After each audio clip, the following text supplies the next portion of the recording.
नमस्कार दोस्तों, मैं पद्मिनी आप सभी का नक्षत्र ज्योत यूट्यूब चैनल में स्वागत करती हूँ। आज मैं आपको नाग पंचमी के बारे में बताने जा रही हूँ। इस वीडियो में मैं आपको पूरी की पूरी जानकारी दूंगी। नाग पंचमी क्यों मनाई जाती है, कब बनाई जाती है, इस दिन क्या करें क्या ना करें, और कुछ दुर्लभ योग भी इस नाग पंचमी के दिन पड़ रहे हैं। पूजा का शुभ मुहूर्त, कब से नाग पंचमी शुरुआत हो रही है और कब इसकी समाप्ति काल है, तो मैं इस वीडियो में सब कुछ आपको नाग पंचमी के बारे में बताऊंगी। तो यह वीडियो पूरी की पूरी देखिए और इसे लाइक शेयर एंड सब्सक्राइब जरूर करिए। अब मैं आपको नाग पंचमी के बारे में बताने जा रही हूँ। जैसा कि नाग पंचमी तो यह सावन मास में शुक्ल पक्षमी की पंचमी तिथि को मनाई जाती है। जो पंचमी तिथि हैं उनके स्वामी नाग हैं, इसीलिए इस दिन इनकी पूजा की जाती है। नाग पंचमी के दिन शिव भगवान की भी आराधना की जाती है और अपनी बहुत सारी मनोकामनाएं पूर्ण की जाती हैं। इस साल 25 जुलाई को शनिवार है, जिस दिन नाग पंचमी का त्यौहार मनाया जाएगा। नाग पंचमी जो है वह पंचमी की जो तिथि है उसकी शुरुआत 24 जुलाई से ही शुरू हो जाएगी। 2:33 दिन में 2:33 में इसकी शुरुआत हो जाएगी, जो कि 25 जुलाई को दिन में 12:01 तक इसकी समाप्ति हो जाएगी।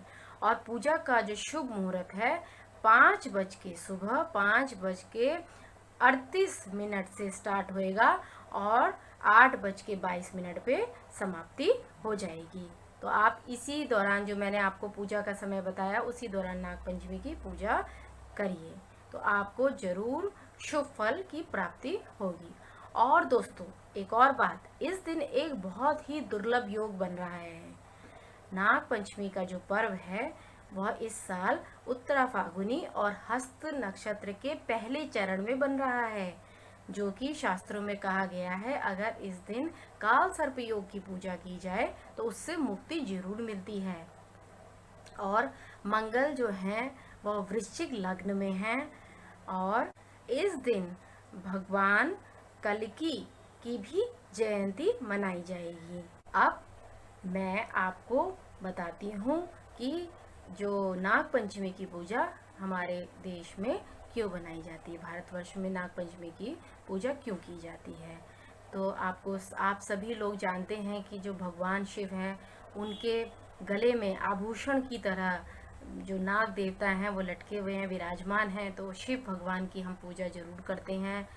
दूसरा यह कि विष्णु भगवान, शिव भगवान की तो करते हैं, विष्णु भगवान जो हैं, जो शैया बनाकर जिस पे लेटे रहते हैं, बैठे रहते हैं, वह शैया शेषनाग जी की है, तो इसीलिए भी पूजनीय है नाग पंचमी। और जब समुद्र मंथन हुआ था तो वासुकी जो नाग थे उनको पकड़कर इसको खींचा गया था ताकि मंथन किया जा सके। और बहुत सारी और भी बातें हैं, मैं आपको बता रही हूँ। इस दिन माता पार्वती जी की पूजा की जाती है।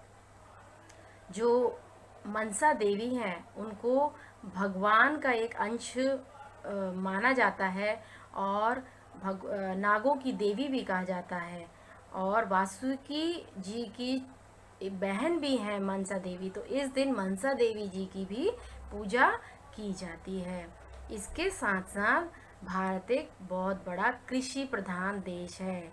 यहाँ पे कृषि जरूर होती है और बहुत बड़े भाग में, हमारे भाग में कृषि की जाती है।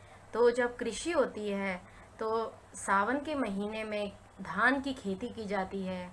धान की खेती में कहीं सांप किसानों को काट न दें, जो भी खेती करते हैं उनको काट न दें। इससे बचने के लिए जो उनकी पत्नियां हैं वह पति की लंबी आयु के लिए भी नाग पंचमी की पूजा करती हैं।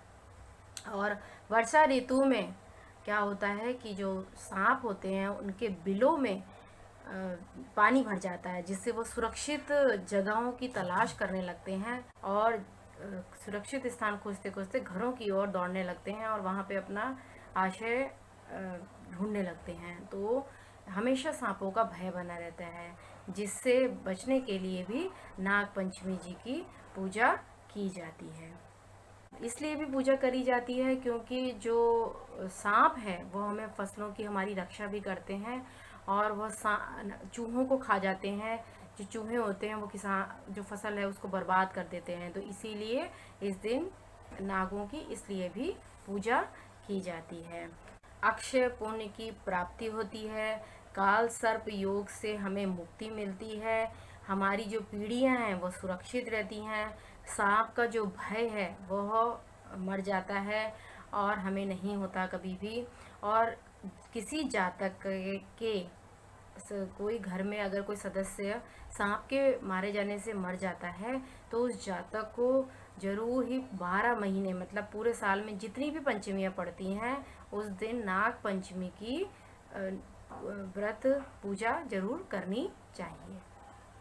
अब मैं बताती हूँ कि कौन कौन से जो विशेषकर, वैसे तो पूरे भारत में 12 नागों की इस दिन पूजा की जाती है, लेकिन जो मुख्य मुख्य जो हैं वो 8 ही प्रकार के नाग हैं, और उनके नाम मैं आपको बता देती हूँ जिस दिन नाग पंचमी देव की पूजा की जाती है। तो वह है वासुकी, तक्षक, कालिया, मणिभद्रक, इरावत, धृतराष्ट्र, धनंजय और कारकोटक और इरावत। ये 8 प्रकार के जो नाग हैं इस दिन विशेषतः इनकी पूजा की जाती है। अब मैं आपको बताती हूँ कि इस दिन क्या क्या नाग पंचमी के दिन किया जाता है। नाग पंचमी के दिन पहलवानों की कुश्ती होती है, और आसपास के जितने पहलवान होते हैं उस दिन कुश्ती में जरूर सम्मिलित होते हैं और कुश्ती का आयोजन किया जाता है। दूसरा, जो इस दिन क्या किया जाता है कि गाय और बैलों को नदी और तालाब में ले जाके स्नान जरूर कराया जाता है। अब मैं आपको इसकी पूजन विधि बता देती हूँ। जैसे एकादशी होती है उसमें एक दिन पहले ही इसकी पूजा करने का मतलब विधान है, उसी प्रकार से नाग पंचमी के भी जैसे 25 जुलाई को नाग पंचमी आ रही है तो जो इसकी एक दिन पहले मतलब 24 जुलाई से ही एकाहार करना है। आपको दिन में खाने के बाद कुछ भी खाना है, फलाहार ही रखना है। उसके बाद 25 जुलाई को इसकी पूजा का जो शुभ मुहूर्त बनाया है उस दिन पूजा करके आप पूरे दिन भर व्रत रखने के बाद ही भोजन ग्रहण करें। और जब आप भोजन करते हैं इस दिन आपको नमक नहीं लेना है अपने भोजन में। और प्रातःकाल उठकर जल्दी से साफ़ सफाई करें, नित्य कर्म जो आप करते हैं वो सारे करने के बाद आपने स्नान आदि करके साफ़ सुथरे वस्त्र पहनने हैं। उसके बाद दीवार पर गेरू पोतकर नाग देवता की प्रतिमा बनाई जाती है, गोबर से, चंदन से, रोली से बनाई जाती है इसकी प्रतिमा, या फिर कहीं कहीं पर किसी रस्सी पर 7 गांठें बनाकर नाग देवता का रूप माना जाता है और पूजा की जाती है। घर के दरवाज़ा जो होता है, मुख्य दरवाज़ा जो होता है, उस पर दोनों तरफ से गोबर, रोली, चंदन से आप जरूर नाग देवता बनाएं, या कोई भी फ़ोटो वगैरह चिपका सकते हैं। उससे जो सांप के काटने का भय है वो जरूर ख़त्म होता है और नाग देवता का आशीर्वाद आपके घर पर सदा बना रहता है। और इस दिन सेवई और चावल की खीर बनाना, महाराष्ट्र के कुछ जो जगह है उस दिन उकडीचे मोदक भी बनाए जाते हैं। इसके अलावा इंद्राणी देवी की इस दिन पूजा की जाती है।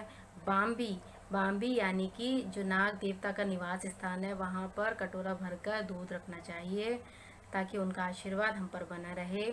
दूर्वा, अक्षत, रोली, चावल, चंदन से तिलक करने के बाद तिलक करना चाहिए इनका, और सुगंधित पुष्प या चंदन जरूर चढ़ाएं क्योंकि जो सांप होता है उसको सुगंध बहुत ही अति जो प्रिय है, बहुत ज़्यादा सुगंध उनको प्रिय होती है। इस दिन काल सर्प योग की पूजा का निवारण भी किया जाता है। इस दिन शिव जी के जो मंत्र हैं उसका 108 मंत्र का जाप करिए, रुद्राभिषेक करिए, हाँ, सुंदरकांड का पाठ करिए, ब्राह्मण को भोजन कराइए, उनको दान दीजिए। अगर कोई ब्राह्मण ना मिल रहा हो तो कोई गरीब व्यक्ति है उसको भरपेट भोजन कराइए। पीपल का जो वृक्ष होता है उसके नीचे मिट्टी के बर्तन में आप ज़रूर भर के दूध रखिए। और अगर आप शिव मंदिर में जाके, जहाँ पे नाग देवता का पूजन हो रहा है, वहाँ पे जाकर नारियल फोड़ते हैं मंदिर के सामने, तो आपको जो भय से, सांप की जो भय लगता है उससे ज़रूर मुक्ति आपको मिलेगी। अब मैं आपको बताती हूँ कि नाग पंचमी के दिन आप क्या ना करें। इस दिन कोई भी किसान हो चाहे कोई भी व्यक्ति हो, भूमि को इस दिन खोदना बिल्कुल भी नहीं चाहिए। निषेध है भूमि खोदना, कोई भी गड्ढा वगैरह नहीं करना है आपको। और हल बिल्कुल भी नहीं चलाना, मतलब किसी भी प्रकार का गड्ढा खुदाई वगैरह बिल्कुल ही निषेध मानी जाती है। इस दिन सुई धागा का कोई भी काम नहीं करना है, चाहे सुई में धागा डालना भी हो, इतना भी सिर्फ काम हो, वो भी नहीं आपको करना है। इस दिन तवे का इस्तेमाल आपको नहीं करना है। अगर आप तवे को चूल्हे पर चढ़ाते हैं तो वो जो नाग देवता का फन है, आपने उस पर आग लगा दी, इस तरीके से इसका प्रतीक माना जाता है। इस दिन कला कलेश ना करें, किसी से झगड़ा ना मोल लें, ना कटु शब्द बोलें, और बर्तनों का, लोहे के जो बर्तन हैं उस पर ना खाना है ना उस पर खाना बनाना है। इस दिन बिल्कुल भी निषेध है। इन सब चीज़ों का यदि आप पालन करेंगे और नाग पंचमी का पूजा जो है आप श्रद्धा भाव से पूरी करेंगे तो नाग देवता आपको जरूर आशीर्वाद देंगे और आपकी सभी मनोकामनाओं को पूर्ण करेंगे। यह वीडियो आपको, यह सब जानकारी जो मैंने आपको दी है ज़रूर पसंद आई होगी। इस वीडियो को लाइक, शेयर एंड सब्सक्राइब जरूर करिए। और नाग पंचमी की जो कथा है उसका मैंने भाग 2 बनाया है, उसका डिस्क्रिप्शन मैंने लिंक जो है डिस्क्रिप्शन बॉक्स में दे दिया, उसका लिंक जो है डिस्क्रिप्शन बॉक्स में दे दिया है। उस पर जाकर आप क्लिक करके वहाँ से आप मेरी भाग 2 भी नाग पंचमी की कथा का पूरा ज्ञान ले सकते हैं। और मेरी जो वीडियो है इसके नोटिफिकेशंस पाने के लिए आप बेल आइकन को ज़रूर प्रेस करिए। और कोई भी अगर आप बात मुझसे पूछना चाहते हैं या आप चाहते हैं कि मैं उस चीज़ पर वीडियो बनाऊं तो आप ज़रूर मुझे कमेंट बॉक्स पे लिख कर बताइए। और इंस्टाग्राम और फेसबुक पे का भी लिंक मेरे डिस्क्रिप्शन बॉक्स में दिया गया, वहाँ से भी आप मुझे फॉलो और लाइक कर सकते हैं। तो ओम नमः शिवाय और सभी का कल्याण हो।